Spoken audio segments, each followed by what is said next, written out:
What's going on, everybody? King of Dragons 5000 here, coming at you with another figure review. Today we'll be having a look at the McFarlane Toys DC Multiverse Nightwing, better than the Batman figure. And so here we have the McFarlane DC Multiverse Nightwing posed and out of the packaging. Before we take a look at the figure, let's actually take a look at what he comes with. Nightwing does come with the centerpiece to the collect to build the Batmobile, which we'll have a look at in its own little video. But other than that, Nightwing does come with two S-Chroma sticks, which of course do fit in his left and right hand, and they look really good. Or you can store them on his back, so I do like the option, or the fact we get an option with it. And he also does come with a DC McFarlane stand.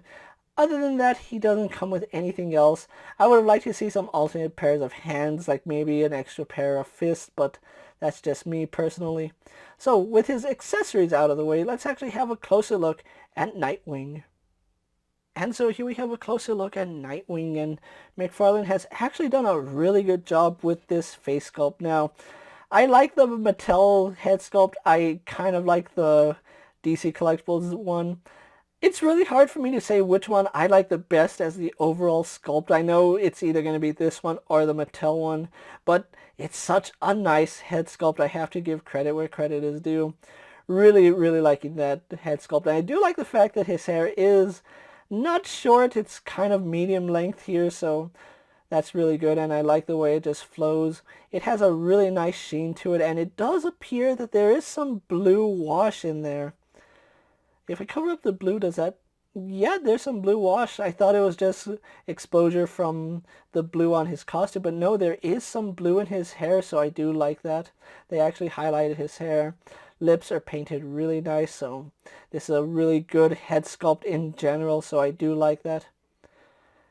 You can see his neck is a separate piece from his torso, which does cause a little bit of issues, but we'll go on to that in his articulation.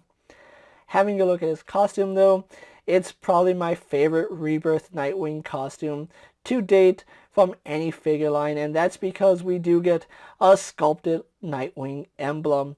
That's something that Mattel and DC Collectibles failed to do. McFarlane here has sculpted the Nightwing emblem, so I do like that. It's detail. It's not just painted on detail, so really like that. And it does kind of break up at the shoulders, but that's to be expected, especially with any figure that articulates. But you can see it's a really clean sculpt, even right here on the shoulders going onto the back. And of course, his little hooks to house the S-Chroma sticks, and those just slide in like that. It does bother me how low this sits. I always picture it not as sharp as an angle, but that's pretty much how it is in the comics. So like I said, I just see it not as sharp as an angle, but it's here and there.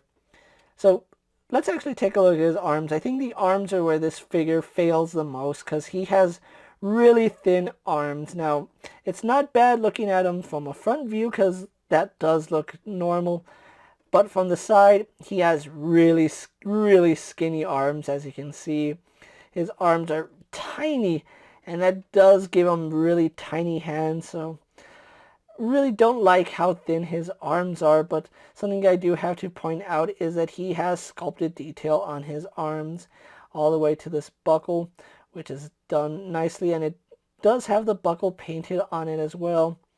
Going on to his hand, which is again really small. They did paint and sculpt the knuckles, and he does have detail on his gloves, so I do like that. Now, having a look at his torso, I know we went over his sculpted Nightwing emblem. There is sculpted detail throughout his torso. You can see right here there's some panel lining, which looks really good. I do like that. We also do have a difference in texture right here. As you can see, we do have some texturing, so I do like that little detail right there. Again, we have panel linings right here on his lower torso. On his legs, you can see a difference in texture right here on the inside of his leg. Unfortunately, that doesn't carry to the back side of his leg, but we do have some more texturing right here on the side. So overall, a lot of good texture in Nightwing. We have some flat texture, flat and smooth, and then we have like some Kevlar or some mesh right there, so good job there. And something I do like, again, this is sculpted detail. It's not just painted. His boots actually have some raised detail to them. So really like that. Going on to his feet. They're kind of long and narrow.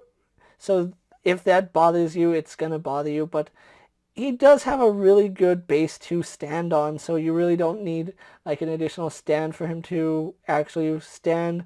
And of course we have some really nice detail on his boots. So overall, McFarlane has done an amazing job with this Nightwing. Now, let's actually get him compared to other figures you may have in your collection. And so here we have Nightwing posed next to a Marvel Legends Cyclops and a Mattel DC Multiverse Superman. And so here we have Nightwing posed next to a WWE Elite Scale figure and a Mezco 1/12 Collective Popeye the Sailor Man. Here we have Nightwing posed next to a Lightning Collection White Ranger and a Star Wars Black Series Mandalorian. And finally, here we have the McFarlane Multiverse Nightwing posed next to the Mattel DC Multiverse Nightwing and the DC Collectibles Essentials Nightwing. So with the comparisons out of the way, let's actually move on to Nightwing's articulation, and that's probably where this figure shines. He is probably the best articulated Nightwing we have ever got in an action figure line. So let's run through his articulation. He does have a double ball joint in the head, and if it wasn't for his hair colliding with the collar, he'd be able to look up even more. He can look down, but again, like I mentioned, the fact that his neck is a separate piece from his suit does mean that that will collide into itself. But we do get some really nice head tilt, so a lot of attitude from Nightwing. Head does rotate left and right, no issues. So the only issue with his head is the fact that his neck is buried underneath this suit. So that's a little bit unfortunate. Having a look at his arms, he does have a ball joint connecting inside them. So we do have some forward and back movement, which works fine. Up and down movement, again, really good movement there. I do find it that we can't really move it around as clean, but you can see it does rotate nicely. Articulates all the way up, no issue there. And again, you can really see his thin arms there.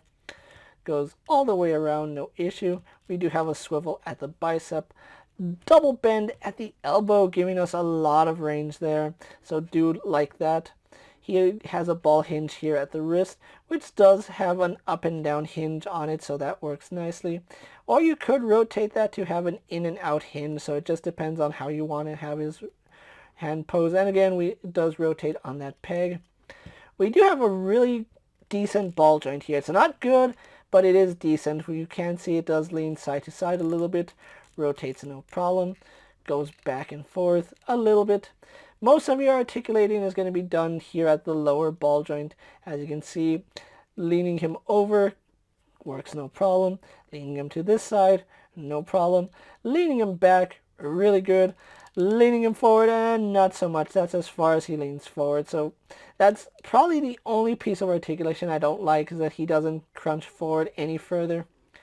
Legs, it's kind of strange because depending on how you have his torso pose, depends on how far his legs go out. As you can see, I'm not getting too much range out of his legs right here, but if we just move his torso a little bit, it goes all the way out. So I don't know what's going on in here, but his hips are colliding with his torso, because if I move that out of the way, we can get decent splits, so that does work fine. His legs do kick forward pretty far. I do like that, and this is a rubber piece, so it's not going to get in the way, so it does flex with the figure. We do have a thigh swivel, which doesn't really work all too well just because of how it's engineered. I really wish they didn't engineer the hip like that, but that is what it is. We do have a double joint in the knee, which goes all the way back, as you can see. Works no problem. We do have a swivel right down here at the ankle. We also do have a hinge in the ankle, which goes back and forward. And then we have forward-facing pin for rocker ankle. And then we can always pivot that joint to give us a true rocker ankle. So overall, I also almost forgot to mention he does have a mediocre toe joint. So overall, really do like his articulation, and that's probably where this figure shines. So with that out of the way, guys, let's actually get him posed for my final thoughts, and then we'll wrap up this review. And so here we have the McFarlane DC Multiverse Nightwing posed for my final thoughts, and overall I really do love the way this figure came out. Now my only issues is that he doesn't crunch forward as much as I would like, and his arms are really tiny. I would have liked to see bigger arms on Nightwing just so it fits his body a little bit better. However, I do feel like this is a really good figure. The articulation on it is good. The detailing on it is amazing. There's a lot of things here to like about this figure. If you are on the fence on the DC Multiverse by McFarlane, I really recommend you at least give them a try. Check out one or two figures and see how you like them. From the two figures you've seen me review, which is Batgirl and Nightwing, I honestly think Nightwing has been the stronger of the two, but that's not saying that this line is disappointing. I really do like the way both figures came out. Now, I have heard people say that their figures are fragile, that they don't articulate well. I've been running my Nightwing through the paces since I got him on Wednesday last week, so I do like the fact that he has held up quite well. There's no loose joints, nothing is broken on him. So I think a lot of negativity toward this line is just people that are upset that it doesn't fit with their 6-inch line. Because overall, this is a really nice looking Nightwing figure, and I can't stress that enough. If you're looking for a good Nightwing figure, definitely give this guy a try now. The price is a little bit high compared to all the other Multiverse figures, because he is part of the collect to build Batmobile. He will run you $25, which is $5 more than the average McFarlane figure.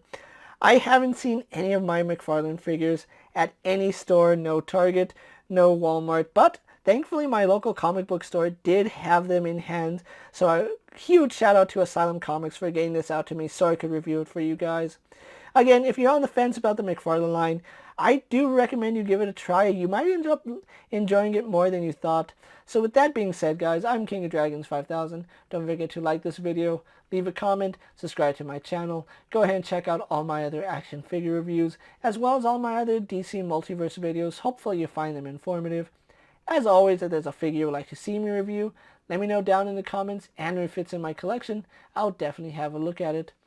While you're at it, don't forget to check out my Instagram account for new and exciting action figure photos, and as always, ring that bell to be notified every time I upload a video. Until next time, guys, I'll see you later. Take care, everyone.